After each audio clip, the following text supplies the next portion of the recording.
السلام عليكم ورحمة الله تعالى وبركاته. الحمد لله رب العالمين والعاقبة للمتقين والصلاة والسلام على رسول الله صلى الله عليه وسلم. فقد قال الله تعالى في القرآن الكريم والفرقان المجيد بعد أعوذ بالله من الشيطان الرجيم بسم الله الرحمن الرحيم. اليوم أكملت لكم دينكم وأتممت عليكم نعمتي ورضيت لكم الإسلام دينا. صدق الله العلي العظيم. وقال نبينا رسول الله صلى الله عليه وسلم: الحج وعرفة، أو كما قال عليه الصلاة والسلام. وصدق رسوله النبي الكريم ونحن على ذلك من الشاهدين والشاكرين والحمد لله رب العالمين. தொழிலாத வான் படைத்து நிலையில்லாத பூமி படைத்து உலகத்திலேயே ஆட்சி செய்கின்ற வல்ல அல்லாஹ்வுக்கு மாபெரும் புகழ் அளிக்கும். அவரது அன்பும் அருளும் நம் உலக தூதர் கண்ணனி நாயகம் ரசூலுல்லாஹி ஸல்லல்லாஹு அலைஹி வஸல்லம் அவர்கள் மீதும், அவருடைய குடும்பத்தார்கள் உற்றார் உறவினர்கள் மீதும், அவருடைய சுன்னத்துகளை அப்படியே பின்பற்றி வாழ்ந்த உத்தம சத்திய சஹாபாக்கள் மீதும், தாபியீன்கள், தபஅ தாபியீன்கள், நல்லடியார்கள், உலமாக்கள், சுஹதாக்கள், அன்பியாக்கள், அவுலியாக்கள் மீதும், குறிப்பாக அவருடைய உம்மத்தாராகிய நம் அனைவர்கள் மீதும் என்றென்றும் நெஞ்செடுத்து நிலவட்டுமாக. ஆமீன். கணிதத்துக்குரியவர்களே, புனிதமிக்க துல்ஹஜ் மாதத்தின் அரஃபா பெரிய துல்ஹஜ் மாதத்திலே 9 அரஃபா தினம். அரஃபா தினத்தோடு ஜும்ஆவும் சேர்ந்து வந்திருக்கின்றது. அல்ஹம்துலில்லாஹ். இந்த தினத்திலே நாம் அரஃபாவை பற்றி தெரிந்து கொண்டால் அரஃபாவினுடைய கண்ணியத்தை, அதனுடைய சிறப்பை நாம் அறிந்து கொண்டோம் என்று சொன்னால், அதை எந்த அளவுக்கு நாம் கண்ணியப்படுத்துவோம் இந்த அரஃபா தினத்தை என்பதை நம்மால் புரிந்து கொள்ள முடியும்.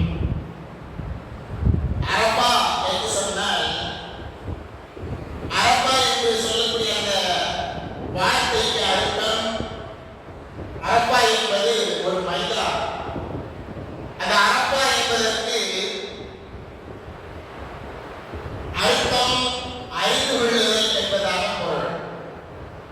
இந்த அரஃபா மைதானம் என்பது மக்காவில் இருந்து சுமார் 28 கிலோமீட்டர் தொலைவில் இருக்கிறது. ஹாஜிமார்கள் தங்கியிருக்கக்கூடிய மினாவிலிருந்து சுமார் 15 கிலோமீட்டர் தொலைவில் இருக்கிறது. அந்த அரஃபா என்று சொல்லக்கூடிய அந்த மைதானம், அந்த இடம் சுமார் 8 மைல் நீளமுள்ளதாகவும் 4 மைல் அகலமுள்ளதாகவும் இருக்கிறது. அரஃபா என்று சொன்னால் ஒரு இடத்திற்குரிய பெயர். அந்த அரஃபா என்று சொல்லக்கூடிய அந்த இடத்திற்கு இன்னும் பல சிறப்பு பெயர்கள் இருக்கிறது. ஒன்று அல் மஷ்அரில் ஹராம், அதாவது புனிதமிக்க வழிபாட்டு தலம் என்கின்ற ஒரு அர்த்தம் இருக்கிறது, ஒரு பொருள் பெயர் இருக்கிறது. அல் மஷ்அரில் அக்ஸா, கோடியில் உள்ள வழிபாட்டு தலம் என்று சொல்லக்கூடிய ஒரு பெயரும் இருக்கிறது.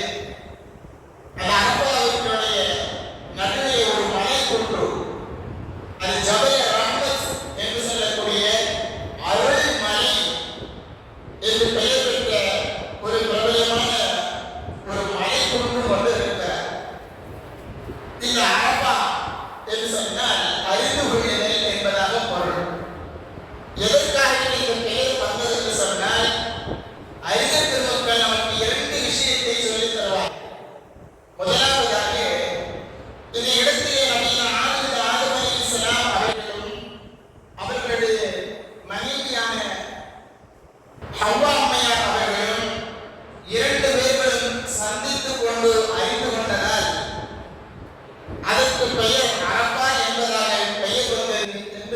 அதிகமாக சொல்லப்படும். ஒரு கணவன் மனைவி இருவர்களும் ஒருவரை ஒருவர் தொலைத்து காணாமல் போய் நீண்ட நாட்களுக்கு பிறகு சந்தித்துக் கொண்ட ஒரு இடம் அரபா.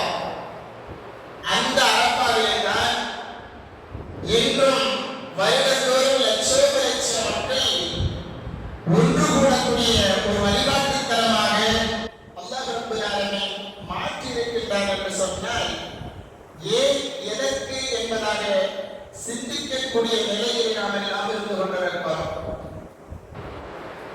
ஆதம் அலைஹிஸ்ஸலாம், ஹவ்வா அலைஹிஸ்ஸலாம் இருவர்களும் பூமியிலே இறங்கியதிலிருந்து அல்லாஹ்வுடைய மகஃபிரத்தை, மன்னிப்பை அவர்கள் கேட்டுக்கொண்டே இருந்தார்கள். உருகி உருகி அவர்கள் மன்னிப்பை அல்லாஹ்விடத்திலே எதிர்பார்த்துக் கொண்டே இருந்தார்கள். கடைசியிலே அல்லாஹ் இருவர்களையும் மன்னிப்பதற்காக வேண்டி ஒன்று சேர்ந்த இடம் தான் இந்த அரபா. ஒருவரை ஒருவர் அறிந்து கொண்ட ஆதம் அலைஹிஸ்ஸலாம், ஹவ்வா அலைஹிஸ்ஸலாம் அவர்கள் இருவர்களும் சந்தித்துக் கொண்ட அந்த இடத்திற்கு அரபா என்பதாக சொல்லப்படும். இந்த வரலாற்று நிகழ்வு என்பது மனித சமூகத்தை தவறுகள், தீய செயல்களில் இருந்து பாதுகாப்பதற்கும், அதேபோல தான் செய்துவிட்ட பாவங்களிலிருந்து அல்லாஹ்விடத்திலே தௌபா செய்து பாவ மன்னிப்பு தேடுவதற்குமாக அல்லாஹ் ரப்பல் ஆலமீன் ஊக்குவிப்பதற்காக வேண்டிதான் இந்த அரபாவை ஏற்படுத்தியிருக்கிறார். நாம் ஏன் அரபாவிற்கு செல்கிறோம்? ஹஜ் செய்யக்கூடிய ஹாஜிமார்களும் அதேபோல மற்ற நாட்களிலே உம்ரா செய்பவர்களும் அந்த அரபா மைதானத்திற்கு சென்று வருவார்கள். இன்று நாம் பார்க்கிறோம், லட்சோப லட்ச மக்கள் அரபாவிலே ஒன்று கூடி இருக்கிறார்கள். அவர்கள் மீண்டும் திரும்புகின்ற பொழுது எந்த பாவமும் இல்லாத அன்று பிறந்த குழந்தையை போல அவர்கள் திரும்ப வருகிறார்கள் என்பதை நாம் ஹதீஸ் வாயிலாக பார்க்க முடியும். இந்த ஆதம் அலைஹிஸ்ஸலாம், ஹவ்வா அலைஹிஸ்ஸலாம் சந்தித்த இந்த இடத்தை அரபா என்பதாக பெயர் பெற்றது ஒன்று. இரண்டாவதாக அறிஞர் மக்கள் சொல்கிறார்கள், அரபா என்ற பெயர் வர இன்னொரு காரணம், ஆதம் அலைஹிஸ்ஸலாத்து வஸ்ஸலாம் அவர்கள் அல்லாஹ் ரப்பல் ஆலமீன் படைத்த பிறகு முதுகை தடவினார். அப்பொழுது அந்த முதுகிலிருந்து சந்ததிகள் அதிகமாக வெளியே வர ஆரம்பித்தார்கள். வெளியே வந்த அந்த சந்ததிகளை கூட்டத்திலே அல்லாஹ் ரப்பல் ஆலமீன் பார்த்து கேட்டார், அலஸ்து பி ரப்பிக்கும், நான் உங்களுடைய இறைவன் தானே என்பதாக கேட்டார். ஹாரு, அந்த சந்ததிகள் ஆதம் அலைஹிஸ்ஸலாம் அவருடைய முதுகிலிருந்து வெளிவந்த சந்ததிகள் எல்லோரும் சொன்னார்கள், பலா, ஆம், ஷஹீதுனா, சாட்சியம் அளிக்கிறோம் என்பதாக பதில் கூறினார்கள். அல்லாஹ் ரப்பல் ஆலமீன் மனித சமூகத்தினுடைய முதலாவதாக உறுதி பிரமாணம் எடுத்த இடம் அது. அதுதான் அரபா பெருவழி. அந்த அரபா மைதானம், அந்த அரபா மைதானத்தை வைத்துதான் மனித படைப்பை படைத்துவிட்டு அல்லாஹ் ரப்பல் ஆலமீன் தான் இறைவன் என்பதை தன்னுடைய அடியார்களுக்கு எடுத்து சொல்லும் விதமாக இந்த விஷயத்தை தெரிந்து கொள்ள செய்வதற்காக வேண்டி தேர்ந்தெடுத்த இடம் அரபா என்பதாக அந்த அரபா என்று சொல்லக்கூடிய வார்த்தையை அறிஞர் பெருமக்கள் மிக தெளிவாக நமக்கு சொல்லித் தருகிறார். அதற்காக எப்படி அல்லாஹ் ரப்பல் ஆலமீன் ஹஜ்ஜுக்கு அழைத்த பொழுது யாரெல்லாம் அதை ஏற்றுக்கொண்டார்களோ அவர்களெல்லாம் இப்பொழுது ஹஜ்ஜில் இருக்கிறார்கள். அதே போல அந்த ஹாஜிமார்கள் இப்பொழுது அரபாவிலே சென்ற தினத்திலே இருந்தார்கள். லப்பைக் அல்லாஹும்ம லப்பைக், யா அல்லாஹ், இதோ நான் வந்துவிட்டேன், சரணடைந்து விட்டேன் என்பதாக அல்லாஹ்விடத்திலே தன்னை ஒப்படைத்து விட்டு ஷஹாதா கலிமாவை மொழிந்தவர்களாக, உன்னை தவிர யாருமே இல்லை என்கின்ற வார்த்தையை மொழிந்தவர்களாக அல்லாஹ்விற்கு முன்னால் தன்னை முழுவதுமாக அர்ப்பணித்துக் கொண்டிருந்த தினம்தான் அரபா என்று சொல்லக்கூடிய ஒரு தினம். இன்றைய தினம் அதை நாம் அடைந்திருக்கிறோம். இந்த அரபா தினத்திலே நாம் என்ன அல்லாஹ்வை தேர்ந்தெடுத்த என்ன காரணம், இந்த தினத்தை அந்த அளவுக்கு அல்லாஹ் அரபாவிலே என்ன வைத்திருக்கிறார், இந்த துலகத்து மாதத்தினுடைய பிறை 9 எந்த அளவுக்கு சிறப்புகளை வைத்திருக்கிறார் என்பதையெல்லாம் நாம் வரலாறுகளை புரட்டி பார்த்தால் தெரியும். என்றுதான் துல்ஹஜ் மாதத்துடைய பிறை 9ஆம் நாள். புனித மக்கா நகரத்திலே கொஞ்சம் கொஞ்சமாக சேர்ந்திருக்கக்கூடிய சுமார் 20 லட்சம் ஹாஜிகள் நேற்று தினத்திலே அரபா மைதானத்திலே அவர்களுக்கு துல்ஹஜ் 9 அரபா தினம் முடித்து சந்தித்து விட்டு அந்த அரபா தினத்திலே சுமார் லுஹரிலிருந்து மகரிப் வரை சூரியன் மறைகின்ற வரை அங்கே தங்கியிருப்பார்கள். இதுதான் ஹஜ்ஜினுடைய பிரதான முக்கியமான இபாதத் என்பது. ஹஜ்ஜினுடைய முக்கியமான இபாதத் என்பது. அதற்காக அருமையாளர்கள் சொன்னார்கள் அல் ஹஜ்ஜு அரபா என்பதாக சொன்னார்கள். ஹஜ் என்றாலே அரபா தான் என்பதாக சொன்னார்கள். அப்ப அரபாவிலே ஒரு மனிதன் தங்கவில்லை என்று சொன்னால் துல்ஹஜ் பிறை 9 அன்று அரபாவுடைய மைதானத்திற்குள்ளாக இல்லைக்குள்ளே இல்லை என்று சொன்னால் அவர் என்ன அமல் செய்திருந்தாலும் ஹஜ் அவர்களுக்கு கபூல் ஆகாது, ஹஜ் அவர்களுக்கு முழுமை பெறாது, ஹஜ்ஜாலே ஏற்கப்படாது என்பதை நமக்கு அழகான முறையில் அருமை நாயகம் சொல்லித் தருகிறார். ஒரு மனிதர் 9ஆம் நாள் துல்ஹஜ் மாதம் பிறை 9ஆம் நாள் அன்று லுஹரிலிருந்து அவர் அந்த மகரிபினுடைய சூரியன் மறையக்கூடிய நேரம் வரை அந்த அரபாவுடைய எல்லைக்குள்ளாக ஒரு மனிதர் இருக்கிறார், எஹ்ராமோடு இருக்கிறார். அவர் தெரிந்திருக்கிறாரோ இல்லை தெரியாமல் இருக்கிறாரோ அல்லது புத்தி இல்லாமல் இருந்தாலும் சரி, எப்படி இருந்தாலும் இந்த அரபா அன்று அந்த அரபா மைதானத்தில் இருந்தால் துல்ஹஜ் பிறை 9 அன்று அரபாவில் இருந்தால் அவர் ஹாஜி ஆகிவிடுகிறார். அவர் ஹஜ் செய்தவரை போல அந்த அளவிற்கு அரபா தினம் துல்ஹஜ் பிறை 9 என்பது அல்லாஹ்விடத்திலே உயர்ந்த இடத்தை பிடித்திருக்கிறார். அப்படி என்ன அரபாவில் இருக்கிறார், துல்ஹஜ் பிறை 9 என்ன இருக்கிறார்? 2 விஷயங்கள், 2 அம்சங்கள். ஒன்று காலம், இன்னொன்று இடம். காலம் என்பது துல்ஹஜ் பிறை 9, இடம் என்பது அந்த அரபா மைதானம். இந்த 2 அம்சங்களை கொண்டதுதான் அந்த அரபாவுடைய முக்கியமான நிலை. துல்ஹஜ் மாத பிறை 9க்கு முன்பதாக ஒரு மனிதர் அரபாவுக்கு போறாரு வைங்க, அல்லது துல்ஹஜ் பிறை 9க்கு பிறகு போறாரு வைங்க, அவர் போனா சும்மா தான் போயிட்டு வரான்னு அர்த்தம். இப்ப வருஷத்துல 365 நாள் இருக்கு. அதுல ஒரு நாளை கழித்து துல்ஹஜ் மாதத்துடைய பிறை 9 மாத்திரம் கழித்து விட்டு 364 நாட்கள் அரபாவுக்கு ஒரு மனிதர் போறான்னு சொன்னா, இல்ல அங்கே தங்கி இருக்கிறான்னு சொன்னா அவருக்கு ஹஜ்ஜாக அவர் ஹஜ்ஜில் இல்லை. ஆனால் துல்ஹஜ் பிறை 9 அன்று மாத்திரம் இருந்தால்தான் அவர் ஹஜ் செய்தவரை போல. அதற்காக தான் அருமை நாயகம் சொன்னார்கள் அல் ஹஜ்ஜு அரபா. துல்ஹஜ் பிறை 9 அரபாவிலே யார் இருக்கிறார்களோ அவர்கள் தான் ஹஜ் செய்தவர்கள், ஹாஜி. அன்று யார் அரபாவில் தங்கிவிட்டு வருகிறார்களோ அவர்கள் தான் அன்று பிறந்த பாலகனை போல, அன்று பிறந்த குழந்தையை போல அல்லாஹ் ரப்பல் ஆலமீன் அவருடைய பாவங்களை எல்லாம் மன்னித்து விடுகிறார் என்பதை அருமை நாயகம் ரசூலுல்லாஹி ஸல்லல்லாஹு அலைஹி வஸல்லம் அவர்கள் நமக்கு சொல்லித் தருகிறார். இந்த துல்ஹஜ் மாதம் பிறை 9 இன்றைய தினம் நமக்கு இன்றைய நாளினுடைய சிறப்புகளை நாம் தெரிந்து கொள்ள கடமைப்பட்டிருக்கிறோம். முதலாவதாக இந்த துல்ஹஜ் மாதம் பிறை 9 அரபா நாள் என்பது பெருநாளுக்கு நிகரானது. பெருநாளுக்கு நிகரானது ஏனென்று சொன்னால் இன்றைய தினத்திலே தான் அல்லாஹ் ரப்பல் ஆலமீன் இந்த இஸ்லாமிய மார்க்கத்தை பரிபூர்ணப்படுத்தினார். இஸ்லாமிய மார்க்கத்தை பரிபூர்ணப்படுத்துவதற்காக அவன் தேர்ந்தெடுத்த தினம் இந்த துல்ஹஜ் மாதம் பிறை 9 அரபா நாள். உமர் ரலியல்லாஹு அன்ஹு அவர்களிடத்தில் யஹூதியர் கேட்கிறார், யா அமீருல் முஃமினீன், உங்களுக்கு ஒரு ஆயத்து ஒன்று இறங்கி இருக்குது, அந்த ஆயத்திலே அல்லாஹ் சொல்றானே ஐயவும் அக்மல்துலக்கும் தீனக்கும் வ அத்மம்து அலைக்கும் நிஅமதி வ ரதீது லக்கும் அல் இஸ்லாம தீனா, இந்த மார்க்கத்தை நான் பரிபூர்ணமாக்கி விட்டேன் என்று சொல்லக்கூடிய இந்த வசனத்தை இறங்கியிருக்கிறாரே, இந்த வசனம் மட்டும் எங்களுக்கு இறங்கியிருந்தா, எங்களுக்கு வந்திருந்தா நாம பெருநாளாக கொண்டாடி இருப்போம்னு சொல்லி உமர் போய் யஹூதி சொல்றான்.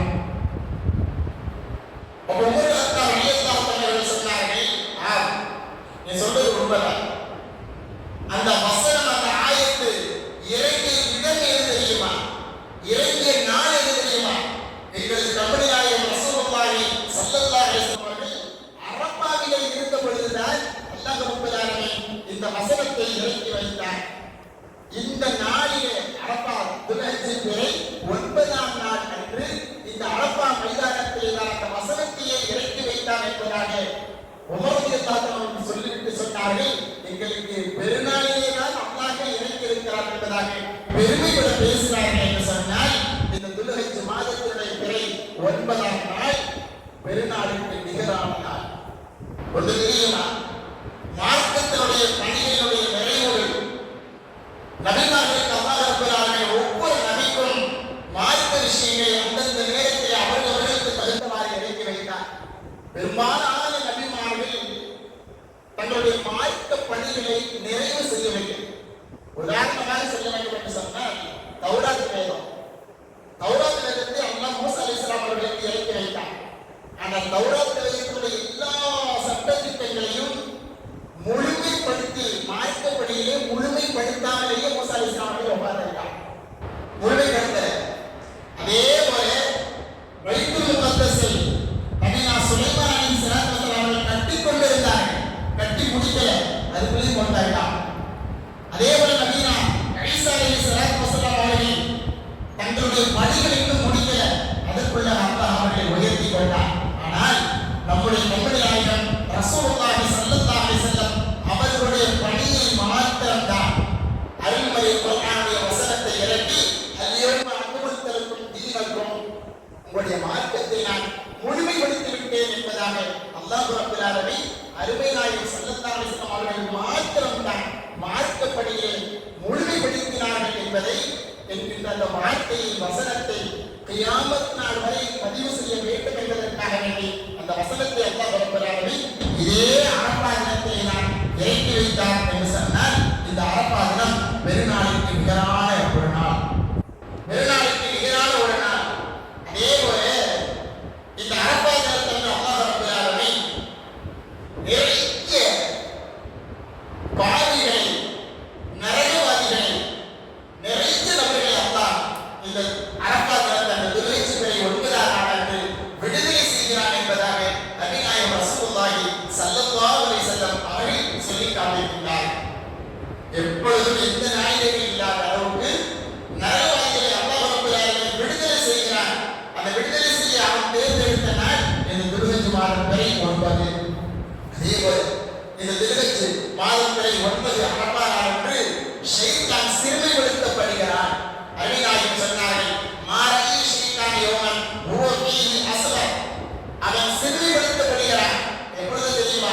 ஃபீ யௌமி அரபா, அரபா தினத்திலே ஷைத்தான் கூடி குறுகி அவன் சிறுமைப்படுத்தப்படக்கூடிய ஒரு நாள் இந்த அரபா தினம். அப்படி என்றால் நமக்கு இந்த அரபா தினம் பெருநாளுக்கு நிகரான ஒரு நாள். அதே போல இந்த துல்ஹஜ் மாதத்திலே, துல்ஹஜ் மாதத்திலே பிறை 9ஆம் அரபா நாள் அன்று நாம் எல்லாம் நோன்பு வைத்திருக்கிறோம். இன்றைய தினம் நாம் நோன்பு வைத்திருக்கிறோம். இந்த நோன்பினுடைய சிறப்பை அருமைநாயகம் ரசூலுல்லாஹி ஸல்லல்லாஹு அலைஹி வஸல்லம் சொன்னார்கள். சியாமு யௌமி அரபா, அரபா தினத்தன்று நாம் வைத்திருக்கக்கூடிய நோன்பு இருக்கிறது, அதை நான் இன்னி அஹ்தஸிபு அலல்லாஹி, அல்லாஹ்விடத்திலே நான் ஆதரவு வைக்கிறேன், அல்லாஹ்விடத்திலே நான் எதிர்பார்க்கிறேன். ஐயோ கஃபிர ஸனா அல்லதி கபலா வஸ்ஸனா அல்லதி பஅதா, முந்தைய ஒரு வருட பாவங்கள், முந்தைய ஒரு வருட பாவங்கள் அல்லாஹ் ரப்பல் ஆலமீன் மன்னிப்பான் என்பதை நான் ஆதரவு வைக்கிறேன் என்பதாக நபிநாயகம் ரசூலுல்லாஹி ஸல்லல்லாஹு அலைஹி வஸல்லம் சொன்னார்கள் என்று சொன்னால், இந்த அரபா தினத்தை நாம் வைத்த நோன்பு நம்முடைய சென்ற வருகிற 2 வருட பாவங்களை முழுமையாக அல்லாஹ் மன்னிப்பதற்கு ஒரு காரணமாக இருக்கின்றது என்று சொன்னால், இந்த அரபா நோன்பை நாம் விட்டுவிடலாம். இந்த அரபா நோன்பை வைப்பதினால் நம்முடைய பாவங்கள் மன்னிக்கப்படுகின்றன என்று சொன்னால், அது பெருநாளுக்கு நிகரான ஒரு நாள். அதே போல இந்த துல்ஹஜ் பிறை 9ஆம் நாள் அரபா தினம் அன்று அருமைநாயகம் சொன்னார்கள், கைரு துஆஇ துஆஇ அரபா, துஆ கேட்கக்கூடிய நாட்களிலேயே சிறந்த நாள் எது தெரியுமா? யௌம அரபா. அரபா நாள் அன்று கேட்கக்கூடிய துஆ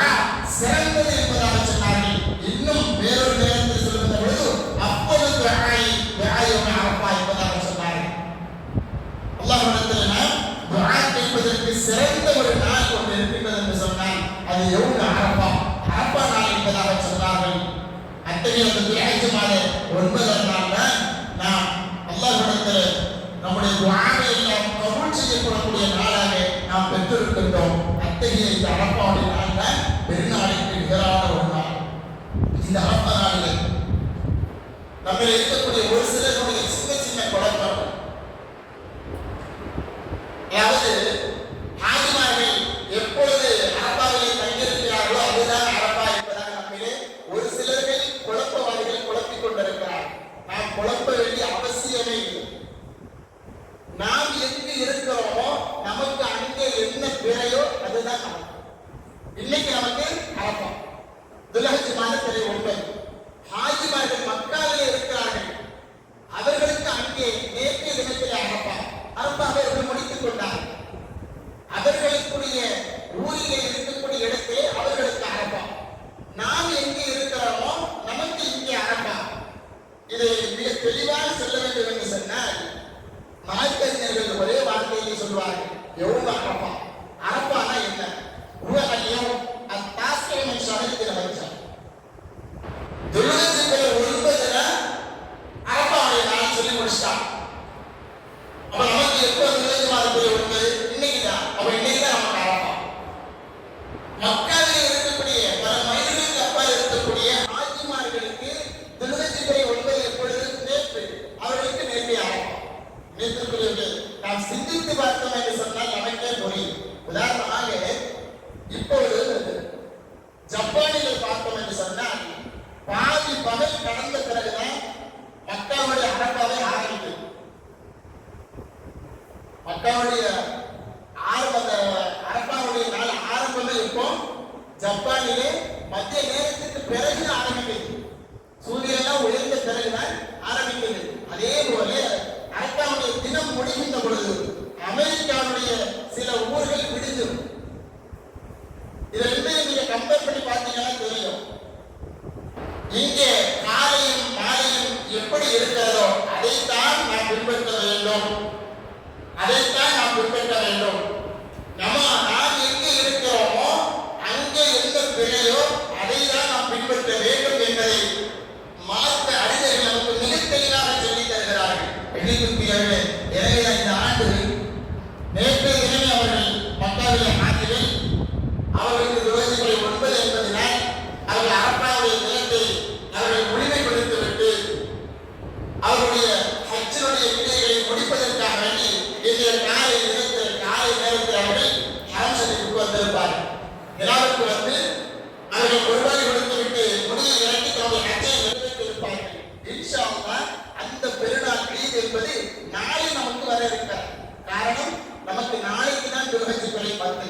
இதை நாம் மிக தெளிவாக புரிந்து கொண்டோம் என்று சொன்னால் யாராலும் நம்மை குழப்ப கண்டிப்பாக முடியாது என்பதை நாம் சிந்தித்து உணர கடமைப்பட்டிருக்கின்றோம். கண்டிப்பாக ஆகவே நாம் குழப்ப வேண்டிய அவசியமே இல்லை. நமக்கு இன்றைய தினம்தான் துல்ஹஜ் 9 அரஃபா நாள். இந்த அரஃபா நாளில் நாம் செய்யக்கூடிய அமல்கள் என்ன? முதலாவதாக அரஃபாவை நினைவுபடுத்துவதற்காக வேண்டிய அல்லாஹ் ரப்பல் ஆலமீன் ஒரு செய்தியை வைத்திருக்கிறார் பாருங்கள். தக்பீர் சொல்லுங்கள். அரஃபா தினத்தை அறிவிப்பதற்காக வேண்டிய துல்ஹஜ் மாதத்திலே 9லிருந்து 13 வரை, 13ஆம் நாள் அசர் வரை. உதாரணமாக இன்றைய வெள்ளிக்கிழமை அரஃபாவுடைய நாள்.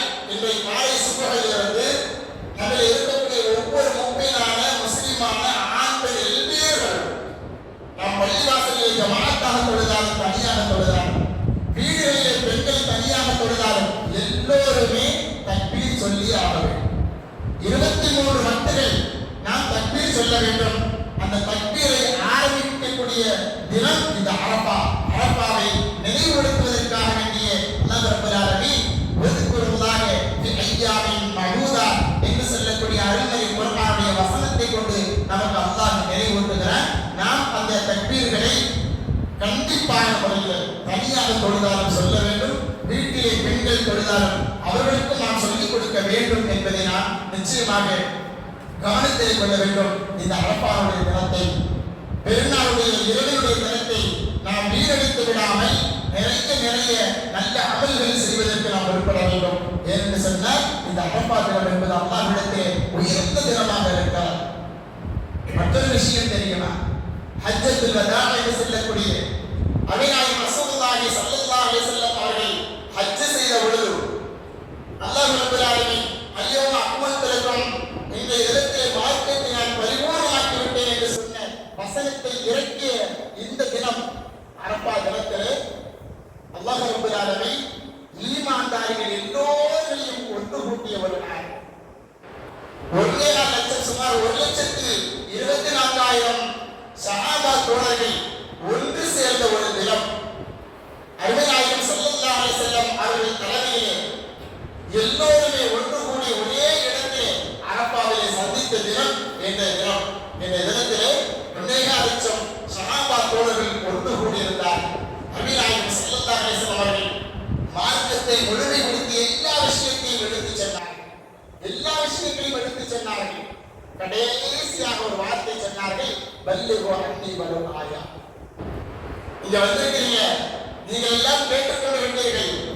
யாரெல்லாம் கேட்கவில்லையோ அவர்களிடத்தில் சென்று இதை நீங்கள் எட்டி வையுங்கள். ஒரு செய்தியாக இருந்தாலும் சரி, எங்களிடத்தில் நீங்கள் கேட்டதை கேட்காதவர்களுக்கு நீங்கள் எட்டி வையுங்கள் என்பதாக அருமைநாயகம் ரசூலுல்லாஹி ஸல்லல்லாஹு அலைஹி வஸல்லம் சொல்லி அவருடைய இந்த ஹஜ்ஜத்துல் வதாஇலே அவர்கள் பேசி அந்த பயானை நிறைவு செய்த பொழுது, அரஃபாவில் இருந்து கிளம்பிய பொழுது சஹாபா தோழர்கள் ஆங்காங்கே பிரிந்து சென்று விட்டார்கள். எத்தனை சஹாபா தோழர்கள்? 1,24,000 பேர். மதீனா நகரத்திலே அருமைநாயகம் ஸல்லல்லாஹு அலைஹி வஸல்லம் அவருடைய பள்ளிக்கு எதிர் திசையில் இருக்கக்கூடிய அந்த கபர்ஸ்தான், அதிலே அல்லாஹ் ரப்பல் ஆலமீன் எத்தனை சஹாபாக்களுக்கு பாக்கியத்தை கொடுத்தார்.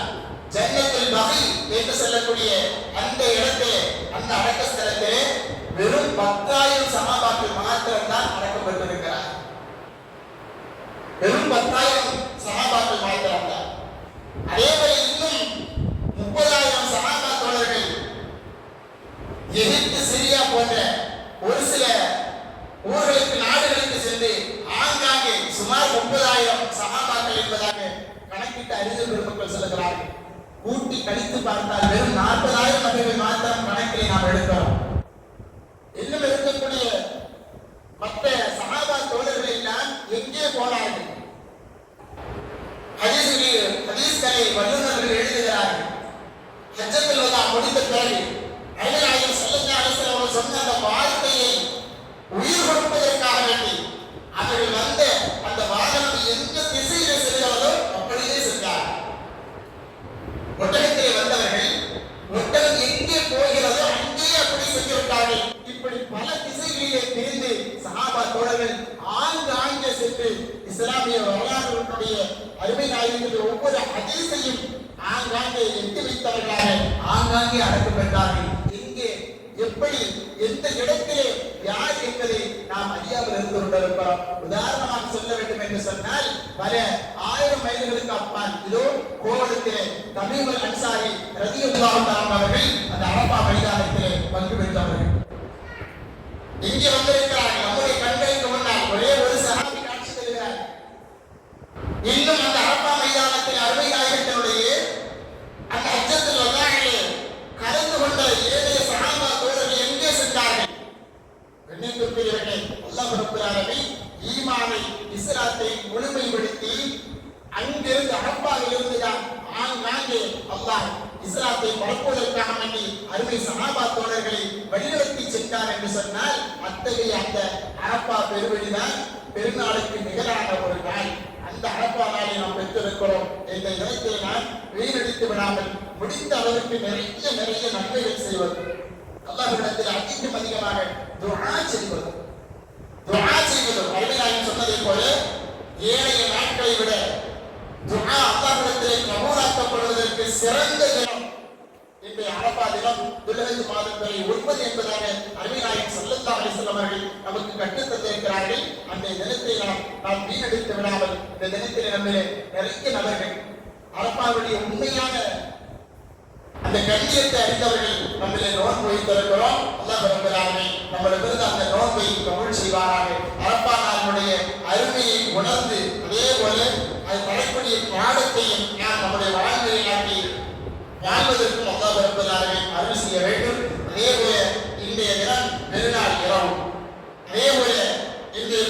இரவையும் நாளைய பெருநாளையும் அமல்களால் அழகுபடுத்தி அல்லாஹ்விடத்தில் நல்லடியார்கள் கூட்டத்தில் நாம் சேர்வதற்கு முயற்சி செய்வோம். அல்லாஹ் ரப்பல் ஆலமீன் அத்தகைய பெரும்பாக்கியத்தை நம் அனைவர்களுக்கும் நசீபாக்குவானாக.